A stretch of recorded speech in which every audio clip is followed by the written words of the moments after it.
শিক্ষার্থী ভাই বোনেরা যারা এইচএসসি কমার্সে পড়তেছেন তাদের জন্য অতি গুরুত্বপূর্ণ একটা ক্লাস করাবো আজকে কমার্স প্যালেস কোচিং থেকে। আমি পরিচালক ইন্দ্রজিৎ সাহা। মাত্র 2 মিনিটে শিখবেন কিভাবে ঋণের সুদ নির্ণয় করতে হয়। সুদের হার উল্লেখ না থাকলে 6% ধরতে হবে কিছু না বললে, আর তারিখ উল্লেখ না থাকলে 6 মাস ধরতে হবে। তাহলে দুটো মিলে একবারে বলি যে সুদের হার উল্লেখ না থাকলে 6% ধরবেন 6 মাসের, আর সুদের হার ও তারিখ উল্লেখ থাকলে ঠিক সঠিকটা আপনারা ধরবেন। উদাহরণস্বরূপ বলতে পারি, আকাশবাবু 6,000 টাকা ঋণে ধার করলেন, তাহলে কত, এখানে কোনো পার্সেন্টেজ দেওয়া নাই, তারিখও নাই। তাহলে 6,000 গুণ 6% গুণ 6 মাস, তো তাহলে 6/12, 12 দিয়ে ভাগ করলে 1 মাস বেরোবে, 6 দিয়ে গুণ করলে 6 মাস বেরোবে, তাহলে আসবে 180 টাকা।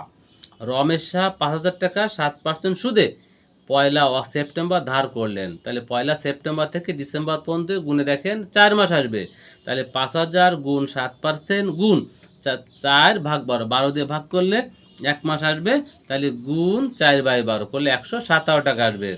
মিসেস সুমি ম্যাডাম 10,000 টাকা 9% সুদে 1 অক্টোবর কর্য করলেন, তাহলে 10,000 গুণ 9% গুণ 1 অক্টোবর বলতে ডিসেম্বর বোঝায়, অক্টোবর থেকে ডিসেম্বর 3 মাস হয়, তাই তো গুণ 3/12 আসবে 225 টাকা। আমাদের জেনারেল ক্যালকুলেটারে পার্সেন্ট দেওয়া থাকে, না সাইন্টিফিকে 10%। একটা উদাহরণ দিয়ে বোঝায়, 10,000 গুণ এই 9, এই 10% দিবেন, এবার গুণ 3/12, এখন 225 টাকা হয়ে গেল।